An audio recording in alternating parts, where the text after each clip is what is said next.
Nous sommes en 1947, au cœur du désert de Judée, près de la mer Morte. Un jeune berger bédouin part à la recherche d'une chèvre égarée et jette une pierre dans l'ouverture d'une grotte. Il entend alors un bruit de poterie qui se brise. Sans le savoir, il vient de provoquer l'une des plus grandes découvertes archéologiques du XXe siècle. À l'intérieur reposent des jarres remplies de rouleaux de parchemin, enroulés depuis des siècles. Parmi eux se trouve un exemplaire presque entier du livre d'Ésaïe, daté d'environ 125 ans avant notre ère. On l'appellera le grand rouleau d'Ésaïe. Et ce rouleau pose un problème immense à quiconque voudrait affirmer que les chrétiens ont inventé après coup les textes annonçant le Messie. Pourquoi ? Parce que dans ce rouleau, vieux de plus d'un siècle avant la naissance de Jésus à Bethléem, se trouve déjà, noir sur blanc, le portrait d'un homme méprisé, percé pour nos fautes, écrasé pour nos péchés, qui resterait silencieux devant ceux qui l'accusent. Aucune main chrétienne n'a pu glisser ce texte dans la grotte, pour la raison la plus simple qui existe. Le christianisme n'existait pas encore. C'est exactement ce genre de fil que nous allons suivre aujourd'hui. Pas une poignée de versets isolés, sortis de leur contexte pour impressionner. Un fil continu, tissé sur plus de 1000 ans, par des dizaines d'auteurs qui ne se sont jamais rencontrés, dans des genres littéraires totalement différents, et qui convergent tous vers le même point. Vers une croix, à l'extérieur de Jérusalem, vers un homme appelé Jésus de Nazareth. Les chercheurs recensent plus de 300 passages distincts de l'Ancien Testament qui décrivent ce personnage attendu, sa généalogie, sa ville de naissance, la manière dont il entrerait dans la capitale, le prix exact de sa trahison, le supplice qu'il subirait, ce qu'on ferait de ses vêtements, le type de tombeau où il serait déposé et le fait que ce tombeau resterait vide. Si on t'a déjà dit que Jésus accomplit des prophéties sans jamais te montrer la chronologie complète, avec le contexte historique de chaque texte, tu es au bon endroit. Abonne-toi à cette chaîne avant de continuer. Ça ne commence pas à Bethléem. Ça commence dans un jardin, au moment le plus sombre de l'histoire humaine. Genèse, chapitre 3. L'homme et la femme viennent de désobéir. Et au cœur même de la sentence qui tombe sur eux, Dieu prononce une phrase étrange, presque incompréhensible sur le moment. Genèse 3, 15. Je mettrai une hostilité entre toi et la femme, entre ta descendance et la sienne. Cette descendance t'écrasera la tête, et tu lui blesseras le talon. Les théologiens donnent un nom à ce verset, le premier évangile de l'histoire, la toute première bonne nouvelle, cachée à l'intérieur d'une malédiction. Regarde la précision du détail. C'est la descendance de la femme qui est annoncée, pas celle de l'homme, ce qui est totalement contraire aux habitudes de l'époque, où la lignée se transmettait toujours par le père, la première trace d'une naissance qui sortirait de l'ordinaire. Le talon blessé représente une souffrance réelle, mais non mortelle. La tête écrasée représente, elle, une victoire totale et définitive. La souffrance est le triomphe du même personnage, réuni dans une seule phrase, dès les premières pages de la Bible. L'humanité a porté cette promesse pendant des générations, sans en voir l'accomplissement. Caïn a tué Abel. Le déluge est venu, puis Babel. Et au chapitre 12 de la Genèse, Dieu pose son choix sur un seul homme, un vieillard sans enfant, originaire d'Our, en Mésopotamie. Il s'appelle Abram et deviendra Abraham. Genèse 12, 3. Toutes les familles de la terre seront bénies à travers toi. Pas seulement le peuple d'Israël, toutes les familles. Des siècles plus tard, Paul reprendra ce verset dans sa lettre aux Galates, en insistant sur un détail grammatical. Le mot descendance est au singulier, et non au pluriel. Une seule descendance. Et cette descendance, écrit Paul, c'est le Christ. La promesse, universelle dans le jardin d'Éden, se resserre désormais sur une seule famille, sur un vieil homme errant entre la Mésopotamie et Canaan. Et c'est de sa lignée que devait sortir celui qui apporterait la bénédiction à toutes les nations de la terre. Abraham a eu Isaac, Isaac a eu Jacob, Jacob a eu 12 fils. Et sur son lit de mort, en bénissant chacun d'eux, le vieux patriarche prononce, au sujet de son 4e fils, Juda, une phrase qui ne ressemble à aucune autre. Genèse 49, 10.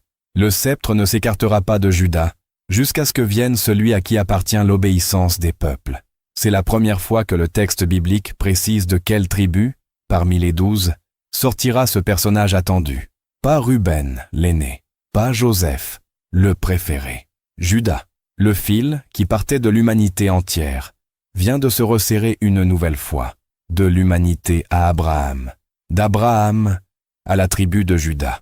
La promesse ne se disperse pas, elle se concentre, comme une image que l'on règle progressivement jusqu'à ce qu'elle devienne parfaitement nette. Avant d'aller plus loin, si cette vidéo change déjà ta manière de lire la Bible, partage-la avec une personne qui pense que ce livre n'est qu'une collection de contradictions. Ce qui arrive ensuite est difficile à expliquer sans accepter l'idée d'un auteur qui dépasse le temps. Dans le livre du Deutéronome, alors que Moïse se prépare à mourir sans pouvoir entrer lui-même dans la terre promise, il fait au peuple une promesse qu'Israël gardera en mémoire pendant des siècles. Deutéronome 18, 15. « L'Éternel ton Dieu fera surgir au milieu de toi un prophète comme moi. C'est lui que tu écouteras. » Moïse a parlé à Dieu face à face, a délivré le peuple d'Égypte, a transmis la loi sur le mont Sinaï. Et il annonce qu'un autre prophète viendra, à sa ressemblance. Dans le livre des Actes, Pierre cite ce verset mot pour mot devant la foule, en l'appliquant directement à Jésus, qui enseignait avec une autorité que les scribes n'avaient à jamais possédée. Après la chute du roi Saül, David, simple berger originaire de Bethléem, est consacré roi d'Israël. Et lorsqu'il exprime le désir de construire un temple pour Dieu, c'est Dieu lui-même qui lui fait une promesse en retour, une promesse qui va traverser toute l'histoire biblique. Deuxième livre de Samuel, 7, 12, 13. « J'élèverai après toi ta descendance, et j'affermirai pour toujours le trône de son royaume. Pour toujours. Salomon, le fils de David, construira effectivement le temple, mais il mourra. Le royaume se déchirera en deux, le nord tombera sous la Syrie, le sud sous Babylone. » Tout semblait indiquer que la promesse avait échoué. Mais les prophètes, génération après génération, continueront d'en parler, parce que Dieu avait dit pour toujours, et que cette parole ne pouvait pas se rétracter. Nous entrons maintenant dans la période des prophètes écrivains, ces hommes dont les textes occupent là le dernier tiers de l'Ancien Testament, et la précision avec laquelle ils décrivent ce personnage à venir devient, dès lors, absolument déconcertante. Vers 740 avant notre ère, le royaume du nord d'Israël est sur le point de s'effondrer devant l'armée assyrienne. À Jérusalem, le roi Achaz tremble de peur. C'est dans ce climat de panique qu'Ésaïe, proche de la cour royale, reçoit une vision qui va bien au-delà de la crise du moment. Ésaïe 7, 14. « C'est pourquoi le Seigneur lui-même vous donnera un signe. Voici, la jeune femme deviendra enceinte, elle enfantera un fils, et elle l'appellera du nom d'Emmanuel. Emmanuel, Dieu avec nous. Pas un roi puissant avec nous, pas un simple messager avec nous. Dieu, littéralement, avec nous. Voilà ce que ce nom signifiera. Et voici le détail qui rejoint la découverte de Qumran, évoquée au début de cette vidéo. Plus de 500 ans après qu'Ésaïe a écrit ces lignes, et environ 2 siècles et demi avant la naissance de Jésus, 72 érudits juifs traduisent les écritures hébraïques en grec à la demande d'un roi d'Égypte. Cette traduction porte le nom de Septante, et lorsqu'ils arrivent à ce verset précis, ils choisissent, pour rendre le mot hébreu désignant une jeune femme, le terme grec parthénos, vierge, une traduction toujours consultable aujourd'hui, bien avant que Marie de Nazareth ne conçoive sans avoir connu d'homme. Au chapitre 9, versets 6 et 7, le portrait s'élargit encore, jusqu'à quelque chose de presque inimaginable pour un texte du 8e siècle avant notre ère. Un enfant nous est né, un fils nous est donné, on l'appellera conseiller admirable, Dieu puissant, Père éternel, prince de la paix, sur le trône de David et sur son royaume. L'expression Dieu puissant traduite en hébreu El Gibor, exactement le titre qu'Ésaïe utilise pour désigner l'Éternel lui-même, quelques chapitres plus loin. Cet enfant porte un nom réservé à la divinité. Ésaïe ne décrit pas un grand roi humain, mais quelqu'un qui serait, en même temps, pleinement homme et pleinement Dieu. Mais le passage le plus saisissant d'Ésaïe se trouve dans les chapitres 42 à 53. On y découvre une figure que les rabbins avaient du mal à associer à l'image du roi conquérant qu'ils espéraient. On l'appelle aujourd'hui le serviteur souffrant, et la précision avec laquelle Ésaïe le décrit, 7 siècles avant les faits, donne la chair de poule lorsqu'on la met en parallèle avec le récit de la crucifixion. Ésaïe 53, versets 3 à 5. Méprisé et abandonné des hommes, homme de douleur, habitué à la souffrance, il était méprisé. Nous n'avons fait de lui aucun cas. Cependant, ce sont nos souffrances qu'il a portées. C'est de nos douleurs qu'il s'est chargé. Il était blessé pour nos péchés, brisé pour nos fautes. Le verbe hébreu traduit par blessé évoque quelque chose de transpercé. Celui traduit par brisé est le même verbe utilisé pour décrire le grain écrasé sous la meule. Ésaïe 53:9 ajoute « On lui avait assigné sa tombe avec les méchants, mais c'est avec le riche qu'il a été dans sa mort. Une mort entre criminels, une sépulture de riches. » Or, dans le récit des évangiles, c'est Joseph d'Arimathée, membre fortuné du conseil juif, qui réclame le corps à Pilate et le dépose dans son propre tombeau neuf, sans savoir qu'il accomplissait à la lettre un texte écrit 7 siècles plus tôt. Ésaïe 53:7 poursuit. Maltraité, il s'humiliait et n'ouvrait pas la bouche, semblable à un agneau qu'on mène à la boucherie. Lorsque Jésus se tient devant Pilate, le gouverneur s'étonne de son silence face aux accusations les plus graves. Les évangiles racontent ce mutisme qu'Ésaïe avait décrit 7 siècles à l'avance. Et le verset 12 ajoute « Il a été compté parmi les criminels, lui qui a porté les péchés de beaucoup et qui a intercédé pour les coupables. » Jésus est crucifié entre 2 malfaiteurs, compté parmi les criminels. Et depuis la croix, il prononce des paroles qu'aucun condamné n'a de raison de dire. « Père, pardonne-leur, car ils ne savent pas ce qu'ils font. » Il intercède pour ceux-là même qui le mettent à mort. Michée, contemporain d'Ésaïe au 8e siècle avant notre ère, livre l'une des prophéties les plus précises de toute la Bible sur le plan géographique. Michée 5:1, parfois numéroté 5.2, selon les traductions. « Et toi, Bethléem Ephrata, trop petite pour figurer parmi les clans de Juda, c'est de toi que sortira celui qui dominera sur Israël, celui dont l'origine remonte au jour de l'éternité. » 2 affirmations coexistent dans ce verset. D'abord, une adresse géographique précise. Bethléem Ephrata, le petit village de David, à quelques kilomètres au sud de Jérusalem. Ensuite, une déclaration qui dépasse toute logique humaine. Son origine remonte au jour de l'éternité. Celui qui doit naître à Bethléem existait avant sa naissance.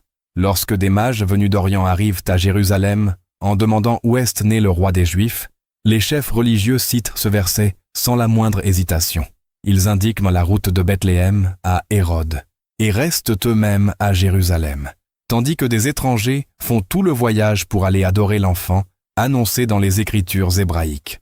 Jérémie prophétise à Jérusalem alors que les armées babyloniennes approchent. Et au milieu de cette catastrophe imminente, il reçoit un message d'espérance qui dépasse complètement son époque.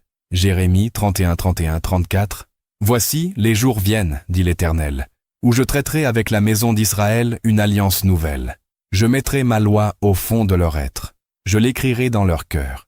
Je pardonnerai leur iniquité, et je ne me souviendrai plus de leurs péchés. » L'ancienne alliance, gravée sur des tables de pierre, avait été brisée par le peuple.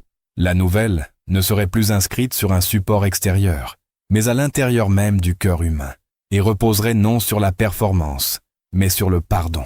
L'auteur de la lettre aux Hébreux expliquera plus tard que c'est précisément cette alliance que Jésus a scellée par son propre sang. Jérémie annonce également le roi qui doit venir. Jérémie 23:5-6 « Voici les jours viennent, dit l'Éternel, où je susciterai à David un germe juste. Il exercera le jugement et la justice dans le pays, et voici le nom qu'on lui donnera, l'Éternel notre justice. » Le nom attribué à ce roi à venir est directement le nom sacré de Dieu, associé au mot justice. Jérémie dessine le portrait d'un roi descendant de David, qui serait, en même temps, pleinement divin. 7 siècles avant Jésus, 2 réalités qui semblaient impossibles à réunir, apparaissent déjà rassemblées dans une seule figure annoncée.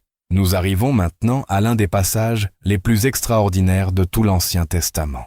Daniel, exilé à Babylone, reçoit de l'ange Gabriel une prophétie d'une précision presque mathématique, qui fascine encore historiens et théologiens, 25 siècles plus tard. Daniel 9, 24, 26. 70 semaines ont été fixées sur ton peuple, pour faire cesser les transgressions, mettre fin au péché et amener la justice des siècles. Sache-le donc et comprends. Depuis le moment où sera donné l'ordre de rebâtir Jérusalem jusqu'au Messie, Prince, il y aura 7 semaines. puis 62 semaines. Et après les 62 semaines, le Messie sera mis à mort, mais non pour lui-même. Dans ce passage, chaque semaine représente une période de 7 années. 70 semaines représentent donc 490 ans au total. Le point de départ est le décret autorisant la reconstruction de Jérusalem, que la plupart des spécialistes conservateurs situent sous le règne du roi perse Artaxerxès vers 445 avant notre ère, même si certains spécialistes situent ce décret quelques années plus tôt ou plus tard. À partir de ce point de départ, le calcul des années prophétiques mène précisément à la période du ministère public de Jésus et de sa mort. Une prophétie chiffrée, d'une précision presque astronomique, rédigée plus de 5 siècles avant l'événement. Et remarque le détail final, le Messie sera mis à mort, mais non pour lui-même. Sa mort ne serait pas la conséquence de ses propres fautes, mais substitutive, exactement l'idée déjà développée par Ésaïe 2 siècles plus tôt, confirmée ici par un auteur totalement différent. Après l'exil, le peuple revient s'installer en Judée, et Zorobabel relance la reconstruction du temple. C'est dans ce contexte que Zacharie reçoit une série de visions nocturnes, qui constituent l'un des textes prophétiques les plus denses de toute la Bible. Les chapitres 9 à 14 décrivent tant pis des scènes qui ne prendront tout leur sens qu'à la lumière de la dernière semaine de la vie de Jésus. Zacharie 9:9 décrit un roi qui entre dans sa capitale, non pas sur un cheval de guerre, mais sur un ânon, humble et porteur de salut. Les rois entraient en conquérant, à cheval, les hommes de paix se déplaçaient sur des ânes. Les 4 évangiles racontent l'entrée de Jésus à Jérusalem sur un ânon n'ayant jamais porté personne, et Jean cite explicitement ce verset, écrit 5 siècles plus tôt. Zacharie 11, 12, 13 mentionne très précisément 30 pièces d'argent, prix d'une trahison, ensuite jetées dans le trésor du temple. Cette somme correspond exactement à la valeur de compensation fixée dans l'Exode, pour la vie d'un esclave accidentellement tué. C'est ce montant que les autorités religieuses verseront à Juda pour livrer celui qu'elles considéraient comme un imposteur. Pris de remords, Juda rendra l'argent que les chefs religieux refuseront de remettre dans le trésor parce qu'il s'agit, selon eux, d'un prix de sang. Ils l'utiliseront pour acheter un terrain appartenant à un potier. L'évangile de Matthieu rapporte cet épisode et souligne qu'il accomplit la parole du prophète. Zacharie 12, 10 est l'un des versets théologiquement les plus denses de tout l'Ancien Testament. C'est Dieu lui-même qui parle, à la première personne. « Je répandrai sur la maison de David un esprit de grâce et de supplication, et ils tourneront les regards vers moi. Celui qu'ils ont percé, celui qui parle, c'est Dieu, et pourtant c'est lui qui sera percé. Celui qui parle et celui qui souffre sont une seule et même personne. » Quand les soldats romains percent le côté de Jésus avec une lance, après sa mort, Jean, témoin oculaire au pied de la croix, rapporte que cela arrive précisément pour accomplir cette parole écrite des siècles auparavant. Ils regarderont celui qu'ils ont percé. Malachie est le dernier prophète de l'Ancien Testament. Il écrit vers 430 avant notre ère. Après lui, l'histoire d'Israël traverse environ 4 siècles, sans qu'aucun prophète ne se manifeste. Et les derniers mots prononcés avant ce long silence annoncent justement qu'il ne durera pas pour toujours. Malachie 3:1. Voici, j'envoie mon messager. Il préparera le chemin devant moi. Et soudain viendra dans son temple le Seigneur que vous cherchez. 2 messagers sont annoncés ici. Le premier prépare le chemin. Le second, c'est le Seigneur lui-même, qui entre dans son propre temple. Jésus applique directement le premier de ces messagers à Jean-Baptiste. Et lorsque, durant sa dernière semaine à Jérusalem, il entre dans le temple et renverse les tables des changeurs, il accomplit littéralement la seconde partie du verset, exactement comme Malachie l'avait annoncé 4 siècles plus tôt. Mais l'histoire ne s'arrête pas avec les prophètes écrivains. Avant Ésaïe, Jérémie, Daniel et Zacharie, il y avait déjà un poète, un berger devenu guerrier puis roi, resté musicien toute sa vie. On l'appelait le chantre d'Israël, David. Et dans ces psaumes, composés environ 1000 ans avant la crucifixion, se trouvent les détails les plus précis et les plus troublants de toute la prophétie messianique. Abonne-toi à cette chaîne, parce que ce qui suit est exactement ce qui a laissé les premiers disciples sans voix. Le psaume 22 commence par les mots que Jésus prononce sur la croix. « Mon Dieu, pourquoi m'as-tu abandonné ?» Ce sont mot pour mot, les paroles rapportées par Matthieu. N'importe quel juif connaissant les psaumes par cœur aurait reconnu immédiatement le début du psaume 22 et aurait compris que l'homme agonisant sur cette croix récitait en réalité le psaume entier. Ce même psaume décrit des hommes qui hochent la tête et se moquent du souffrant, exactement la scène que Matthieu rapporte au pied de la croix, 1000 ans après que David l'a écrite. Psaume 22-17. Une bande de malfaiteurs m'entoure, ils ont percé mes mains et mes pieds. Le verbe percer fait l'objet d'un débat textuel réel. Le texte hébreu traditionnel contient ici une forme ambiguë, lue parfois comme une image liée au lion. Mais la Septante choisit sans ambiguïté un verbe signifiant creuser, transpercer. Et parmi les manuscrits de la mer morte se trouve un rouleau du psaume 22, daté du 1er siècle avant notre ère, qui confirme cette même lecture, des mains et des pieds transpercés, bien avant que la crucifixion romaine ne soit pratiquée en Judée. Le même psaume continue, versets 18 et 19, « Je peux compter tous mes os. Ils partagent mes vêtements entre eux, ils tirent au sort ma tunique. » Jean raconte que les soldats romains, au pied de la croix, se partagent les vêtements de Jésus et tirent au sort sa tunique, tissée d'une seule pièce, qu'aucun d'eux ne voulait déchirer. Ce que David décrivait dans un poème lyrique, 1000 ans plus tôt, des soldats de Romains l'exécutent à la lettre, sans savoir qu'ils suivent un scénario écrit des siècles avant leur naissance. Le psaume 16-10 affirme « Tu ne laisseras pas mon âme dans le séjour des morts. Tu ne permettras pas que celui qui t'est consacré voie la corruption. » À la Pentecôte, Pierre cite ce verset et fait remarquer une évidence implacable. David, lui, est mort, a été enterré, et son tombeau se trouve encore dans la ville. David ne parlait donc pas de lui-même, mais en tant que prophète, de son descendant, dont le corps ressuscité ne connaîtrait jamais la décomposition du tombeau. Le psaume 110 est le texte de l'Ancien Testament le plus cité dans tout le Nouveau, plus d'une 20aine de fois. Il commence ainsi. « L'Éternel a dit à mon Seigneur, « Assieds-toi à ma droite. » Jésus utilise ce verset pour déstabiliser les pharisiens. Si le Messie est simplement un descendant de David, comment David peut-il l'appeler Seigneur? Aucun d'eux ne sait quoi répondre. Le même psaume ajoute « Tu es sacrificateur pour toujours », selon l'ordre de Melchisédek. Melchisédek apparaît brièvement dans la Genèse comme roi de Salem et sacrificateur du Dieu Très-Haut, puis disparaît du récit biblique jusqu'à ce verset du psaume 110. Le roi annoncé serait donc, en même temps, roi et sacrificateur. Une fonction double que la loi juive interdisait normalement de cumuler. La lettre aux Hébreux consacrera plusieurs chapitres entiers à expliquer comment Jésus correspond exactement à cette figure unique. Le psaume 118-22 ajoute une dimension supplémentaire. La pierre qu'ont rejetée les bâtisseurs est devenue la pierre angulaire. Le personnage annoncé serait rejeté par les chefs de sa propre nation, mais ce rejet ne marquerait pas sa fin. La pierre écartée deviendrait précisément celle sur laquelle tout l'édifice reposerait. Jésus applique ce verset à lui-même devant les chefs religieux. Pierre le cite à nouveau devant le grand conseil juif, dans les Actes. L'un des ponts les plus directs entre les psaumes de David et la prédication des premiers apôtres. Arrêtons-nous un instant. Ce que tu viens de parcourir, c'est un fil unique qui commence dans le jardin d'Éden et se termine sur une colline appelée Golgotha. Et il vaut la peine de le dérouler entièrement, d'un seul tenant, comme si on l'étalait sur une table pour en observer la forme complète. Dans le jardin d'Éden, Dieu annonce une descendance de la femme qui écrasera la tête du serpent.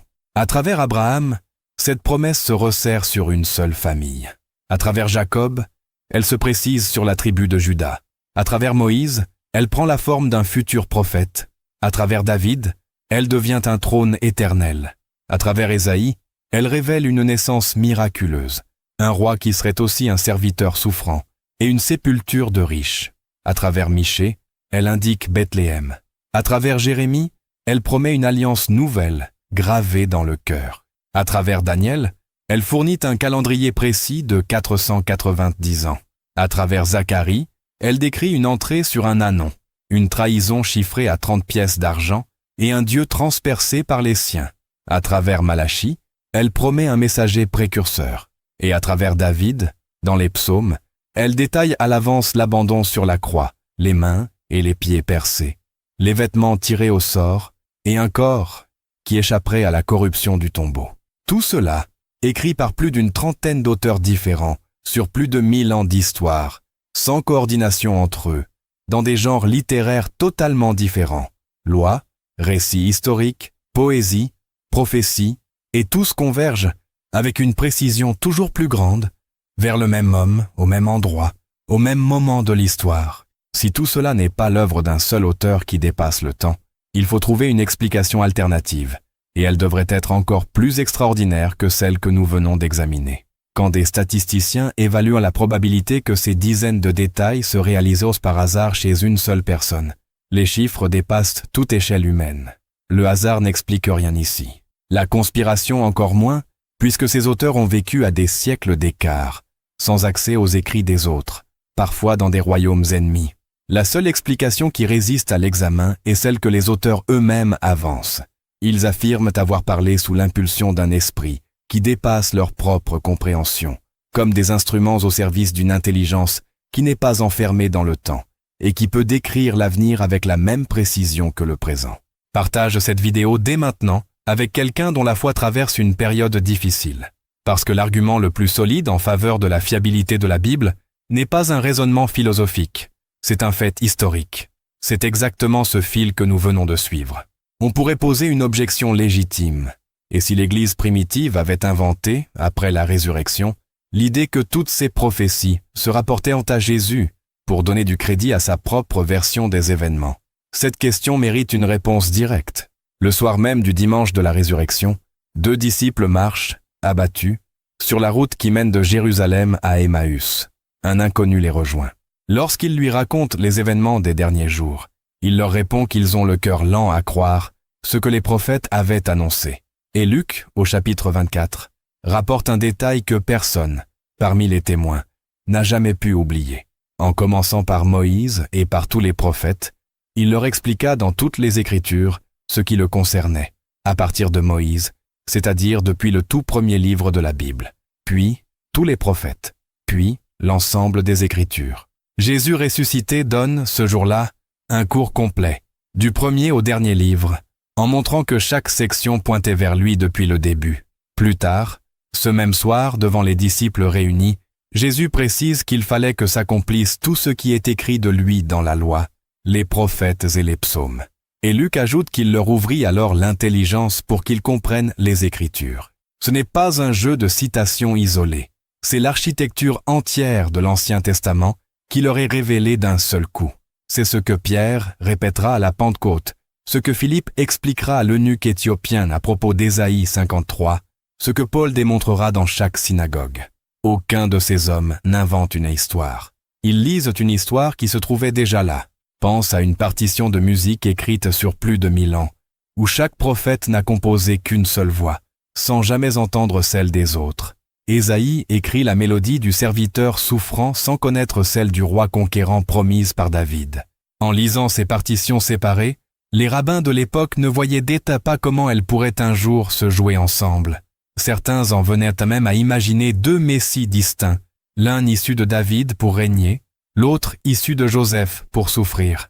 Et puis, sur une colline hors de Jérusalem, l'orchestre entier joue enfin pour la première fois. Le serviteur qui souffre dans Ésaïe 53 et le roi qui règne dans le psaume 110 ne sont pas 2 personnes différentes. C'est la même personne, photographiée à 2 instants opposés de la même histoire. Le tombeau vide est l'instant précis où l'image bascule de la souffrance au triomphe. Que signifie tout cela concrètement? Cette bonne nouvelle, d'abord, n'a rien d'une invention de dernière minute. L'idée qu'un innocent porte volontairement la peine que d'autres méritaient ne naît pas sur la croix. Elle existe depuis le jardin d'Éden et traverse les siècles jusqu'au serviteur d'Ésaïe. Ensuite, Dieu tient ses promesses, même quand l'attente dépasse une vie entière. Si Abraham avait su qu'il faudrait près de 2000 ans pour voir cette descendance promise, aurait-il encore cru? Il est mort sans la voir. Et pourtant, tout est arrivé exactement au jour annoncé, au village indiqué, dans les moindres détails. Daniel pour le calendrier, Michée pour l'adresse, Ésaïe pour le scénario. Et enfin, tout cela rend la Bible digne de confiance. Un tel entrelacement, construit par des dizaines d'auteurs indépendants sur plus de 1000 ans, et accompli avec une précision presque millimétrique dans une seule vie, fait s'effondrer la probabilité que tout cela soit l'effet du hasard. Le seul mot honnête, à ce stade, c'est impossible. Au moment où Jésus meurt, quelque chose s'ouvre à l'intérieur du temple. Le rideau qui séparait le lieu très saint, là où nul n'entrait sauf le grand prêtre, une fois par an, se déchire d'un seul coup. Le passage vers la présence de Dieu, fermé depuis des siècles, devient soudain accessible à tous, sans intermédiaire. Et un détail mérite qu'on s'y arrête. Ce tissu épais, placé en hauteur, s'est déchiré du haut vers le bas, et non l'inverse, ce qui exclut qu'une main humaine, depuis le sol, en soit la cause. Celui qui a accompli chaque détail de sa première venue reviendra achever le reste. Le roi qui entra sur un ânon humble reviendra sur les nuées du ciel. Et l'agneau qu'on mena à l'abattoir reviendra comme le lion de la tribu de Juda. Le fil que tu as suivi aujourd'hui ne tient pas par accident. C'est un plan, celui d'un édifice qu'il a fallu plus de 1000 ans à bâtir, par des bâtisseurs qui ne se sont jamais rencontrés sous la direction d'un seul architecte. Et quand cet édifice fut achevé, un vendredi après-midi, hors des murs de Jérusalem, l'architecte lui-même, depuis la poutre la plus haute, déclara « Tout est accompli ». Si ce parcours a changé ta façon de voir la Bible, fais une seule chose. Envoie cette vidéo à une personne précise, pas à toute ta liste de contacts. Quelqu'un qui a arrêté de croire faute de réponse claire, ou qui pose depuis longtemps des questions auxquelles personne n'a jamais pris le temps de répondre. Cette vidéo pourrait être exactement ce qu'il lui fallait. Abonne-toi à cette chaîne, laisse un commentaire d'un seul mot. Ça aide l'algorithme à montrer cette vidéo aux bonnes personnes. Et si une question te brûle les lèvres sur l'un des textes d'aujourd'hui, écris-la en commentaire. Aucun des auteurs que tu as croisés aujourd'hui n'a vu l'édifice entier de son vivant. Toi, tu viens de le voir en entier, du premier mur jusqu'à la pierre angulaire.